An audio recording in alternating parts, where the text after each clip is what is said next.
Hey everybody, welcome back to First to Know. I'm Elicia Morigeau and I am joined with Brett Dahl, the Superintendent for Humboldt Unified School District. How are you doing? I'm doing well. Thank you so much for having me. I really appreciate it. Thanks so much for being here.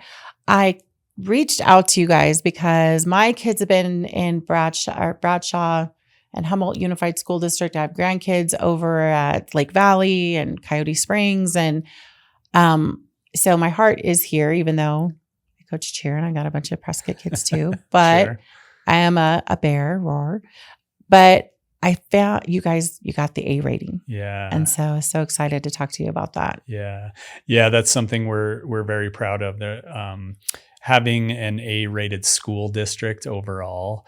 We're really proud of that, and it's something that we've celebrated and will continue to celebrate with each one of our individual campuses. But what we're so excited about is the work that it takes to get to an A isn't just happening in isolation. It's happening at all of our schools. We have 9 campuses, and we are rowing all in the same direction. We are truly a unified school district.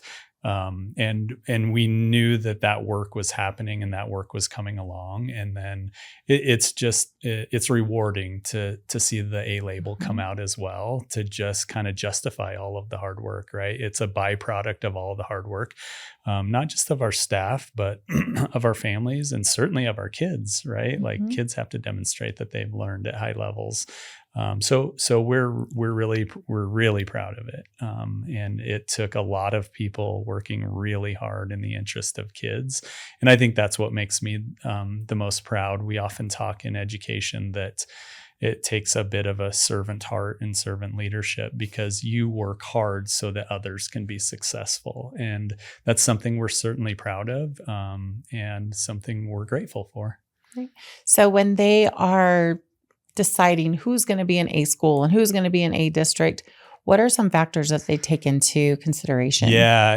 It's a really complex, formulaic process that there's a lot that goes into it. So say at the high school, certainly they look at proficiency on the ACT. They also look at growth from the previous ACT, which happens in 9th grade. It's called the ACT Aspire.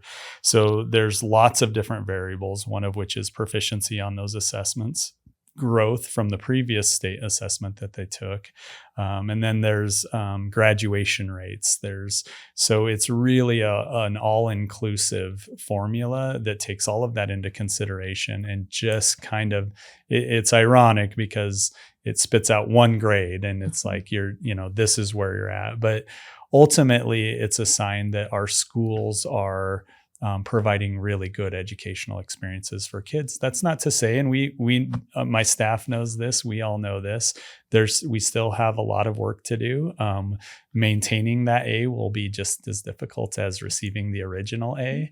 And so there's a lot of work to do. But what I really like is that it is a byproduct of all of that hard work. And it's something that our teachers, our staff, our district, our families, our community. I met with Gilbert Davidson today, and he's like, this is big for our community.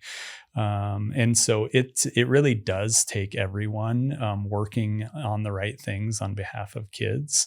But it feels really good to say, you guys did an amazing job. Here's how we get to celebrate it. Right. Well, and I was thinking too, as you were talking about it, because there's people that don't have children in the district, and what does that mean to them? But if I'm somebody who wants to move here and I'm interested in buying a home here, I'm going to look at the school districts. If I've got a family, I want to see, should I move here? Should I be moving to Chino? Should I be moving, should I stay closer to Phoenix or maybe Flagstaff? If, that is important to you, that's definitely something that you're looking at. And I would think that it would help home values in the area when your schools are doing well. You're so spot on. As I've stepped into this role in this position, I've had the luxury of sitting on the chamber board. I'm engaged in Rotary. So I've been able to meet a lot of local business owners. I've been able to meet, again, like Mr. Davidson, town manager.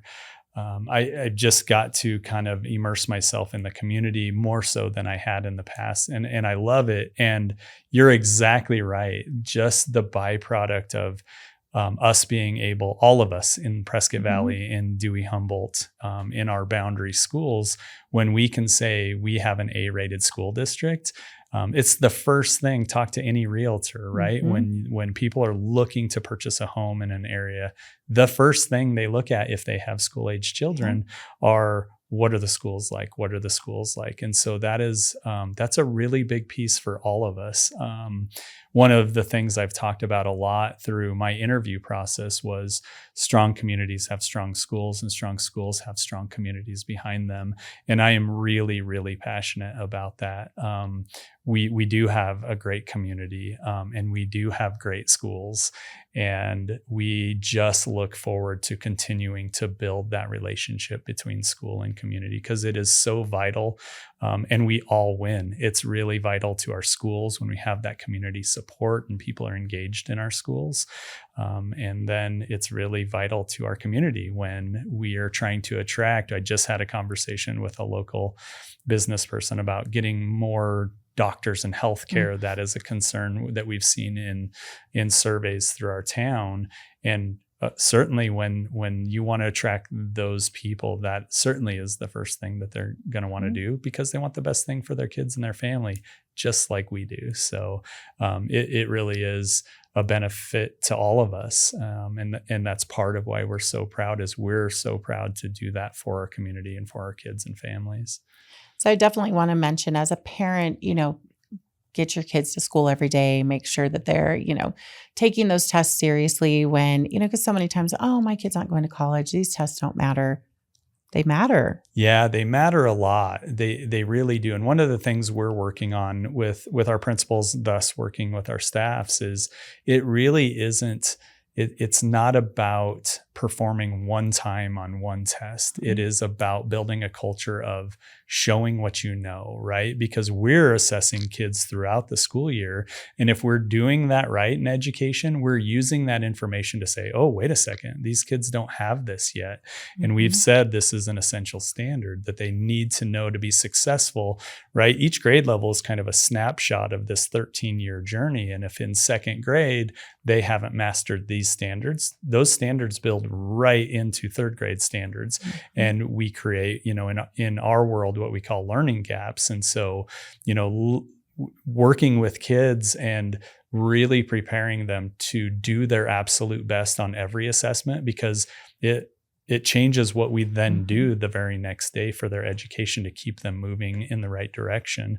We work constantly with kids on showing your work, right? Like making sure you've double checked it, all of those things, because we know in the real world, like, mistakes have consequences to them sometimes. And of course, we know kids are going to make some mistakes, and we're okay with them making mistakes if they're trying their best, because then it gives us feedback on how to change what we're doing so they don't continue to make those mistakes. So it really is about building a culture of, not everything is just about, I'll try really hard on this if I get a good grade, or if I don't have to redo it or anything else. And we're really trying to build the culture of, it's really just you demonstrating how much you've learned over and over and over again. And then that carries forward on those assessments, those one-time assessments that, spit out a letter grade.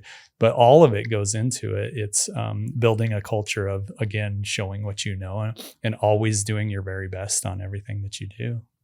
So we know parents can help with those, those things, getting their kids to school, attendance on time, helping them prepare, internet, great things to help them to study. But those people that don't have children in the school system, the income tax credit is a great way to help the schools. It's so powerful. And I've run into so many people who might not fully understand, even our own staff. And we've had a couple of meetings just recently about how do we better inform our staff. When you say tax credit, it's a dollar for dollar, right? So it's not you get a break on this or you get some of your money back. It's a dollar for dollar state tax credit. where if you were, so as a married couple filing jointly, I think you can donate up to $400. And on your taxes, you get that $400 back. If you are a single parent family household, and you don't have to even have children, right? And you can give to your schools, and it is such a benefit. We're really going to work on trying to promote that a little bit differently moving forward, because everybody wins. You get to donate, you get all of your money back, and it goes to kids in our community. And regardless of how old you are in a community, you want a great community. People want to live in a really strong community. And what we know about kids is they're a really important part of our community. They are our future. I don't say that lightly. It's not like a buzz phrase for me. The better we can prepare them, we talk about it a lot. We're going to need people to care for us when we get old, and we want those people to care about the right things, work really hard at what they do, and be able to give back to their community in a way that takes care of us down the road. So you're right. The tax credit is $1 for $1, and anybody can write that check. You can designate it to an athletic program. You can designate it just to a school, and it goes into their site council, whether they can spend it on a variety of things. You can designate it to the band. You can designate it to the music program at an elementary school. It's a really good program. That's awesome. One thing that I love, we work a lot with Yavapai College, and the fact that Bradshaw has dual enrollment, and you're able to take college classes and graduate with close to an associate degree in some cases, or nursing degrees, or. Yeah. So there are so many hidden treasures in our school. I'm so grateful that you asked that question. At our high school, we have dual enrollment courses. I think we have, I know I'll be close with this number. We have about 17 dual enrollment courses. We have a bunch of AP courses where they can be earning college credit through an AP exam as well. Those dual enrollment courses, working with Yavapai College, they are a tremendous partner. Not only do we have dual enrollment courses on our campus, we also have dual enrollment courses that they can take through Mountain Institute CTED, which is career and technical education. There are a variety of classes that they can take. They can walk out with certifications. There's electrical linemen, there's aeronautics and drones. There's culinary, there's so many. There's new vet tech, there's a new dental hygienist program. And then beyond that, we started 3 years ago our early college program, which is actually housed at Yavapai College East Campus, right across the street from Bradshaw Mountain High School. And those kids actually attend all day there, and they are getting, they do have to take a high school course to remain a high school student. But they're immersed in a true college program, and they can walk out and they can start at their junior year and take it their junior and senior year, and they can walk out with an associate's. We have kids that are going, and they're going to go to NAU next year, and they're going to take 2 years of college, finish their 4-year degree, and be done at 20. And that's free to our kids. Like, it's free. The early college program and those dual enrollment courses, we cover the cost of that. In conjunction with Yavapai College, we've worked out some really great pieces to that. So we have amazing opportunities for kids. And, as the A district would suggest, we're doing a really good job of it.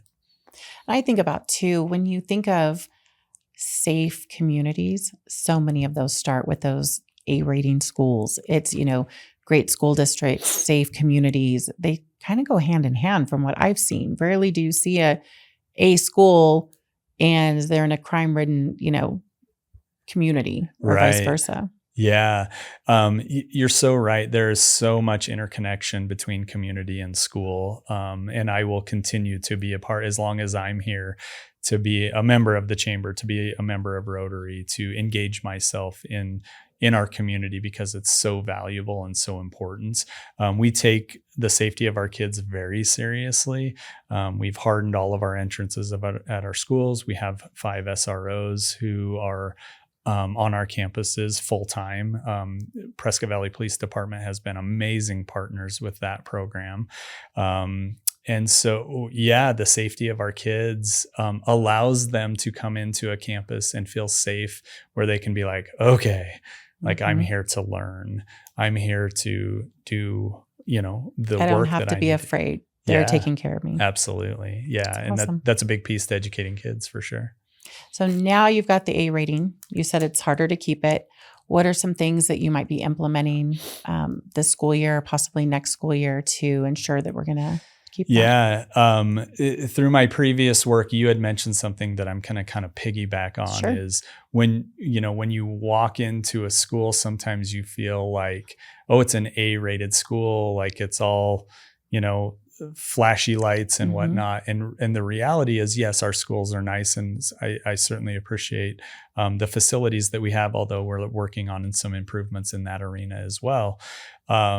It's just really about people, right? So one of the things that we've been really, really, it's kind of our mantra is students will learn at high levels because of what we do. There's extensive research that what really impacts a student's ability to learn is the teacher in the classroom. And when we are all rowing in the same direction, it's about hard work. It's about focusing on the right things. What I will say about any success in any organization is you don't arrive there by taking the easy route. You arrive there by getting everybody to understand that students and their learning is in our hands, and we have to work unbelievably hard on their behalf. We're going to work together. We're going to do it collaboratively, because what we know is, when you put a lot of really smart people in the same room, they come up with really good ideas. So it's about being really specific about what we expect kids to learn. We're held accountable by the Arizona state standards, and we take that very seriously. We focus on standards. We're focusing on what we call teacher clarity right now. You got to understand what that standard means, and then you got to ensure that kids get there. So you got to really be tight about what we expect them to learn. And then we have to monitor on a really consistent basis. Have they actually learned it? And if they haven't, we can't say, well, I need to keep going because I got to get through this much information. It doesn't do any good to get through all this information if kids don't learn it. So we have to say, if the data is suggesting that they haven't learned it yet, what are we going to do? And so it's really being tight about what that we expect them to learn, and then being tight about how are we monitoring that, and then what are we doing about it if they haven't learned it yet. And we have to monitor and adjust. Like the days of just saying, I'm going to cover chapter 1 through chapter 37. And if a kid gets it, a kid gets it. Because what happens if you leave it up to a 14-year-old to have the opportunity to learn? They might say, no, thanks to the opportunity. Yeah. I'm good. Yeah. So we take ownership of that. And we say that they'll learn at high levels, and it's because that we take ownership of, and it's because of what we do for them. And obviously that's complex, right? You have to build relationships with them. They have to trust you. You have to have safe campuses. But then that allows everybody to, right, feel safe enough to say, okay, we're here to get some work done on our staff's behalf. So we're just getting everybody to do the same work. And on October 31st, we had our first full district professional development, and all of our teachers were there, and they all heard the same message, and we got to celebrate with all of them that we're an A district. And so it's really getting people to work on the right things. We know teachers will work extremely hard. We're just helping them with identifying what that right work looks like. Well, and how smart were you guys to plan that in-service on October 31st? Yeah. We know the kids are coming. They've got candy. They're wanting to go trick-or-treating. Nobody's focusing on Halloween. I saw that on the calendar and I was like, you don't have school Friday? That's awesome. Yeah. So that was a perfect day to not have school. So. That was our calendar committee last year, and I chaired it, but it was definitely some of our teachers like, hey, we have an idea. And I was like, that's brilliant, right?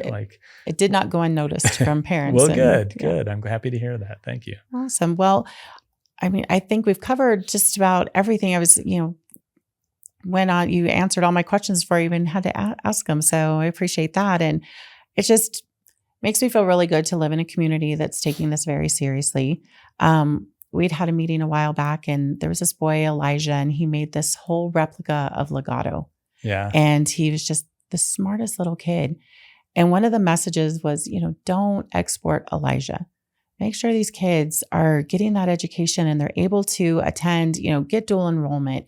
They're able to go to Yavapai College. Their GCU's right around the corner, pretty much. And give them places to work here. Keep them here. Get these kids, contributing to our community. And just, you guys are just awesome. You've just done such a great job. We appreciate that very much. And I, on behalf of all of our staff, just thank you for that. Our staff works really hard and they care about all the Elijahs of the world. I can say all of our staff, the first criteria is you have to like kids. You have to care about kids. You have to care about their future, right? We can teach you the pedagogical skills and we can teach you all of that. Is you got to care about kids. And I can say with tremendous confidence that you walk into one of our schools and you won't only observe it, you'll feel it. Like, this is a place that cares about kids. And at the end of the day, that's a great foundation to do all of the work from. And like I said, I'm proud to say that I'm surrounded by a bunch of people who care about the right things. So, well, I think that's a perfect way to cap this off. And again, congratulations on everything that you're doing and continue to do. I'd love to check in with you on a more regular basis so we can share, all the great stuff that you guys are doing. I'd love it. Thank you for having me. I really appreciate it. Thanks for coming in. Yep. All right, guys, we'll see you next time.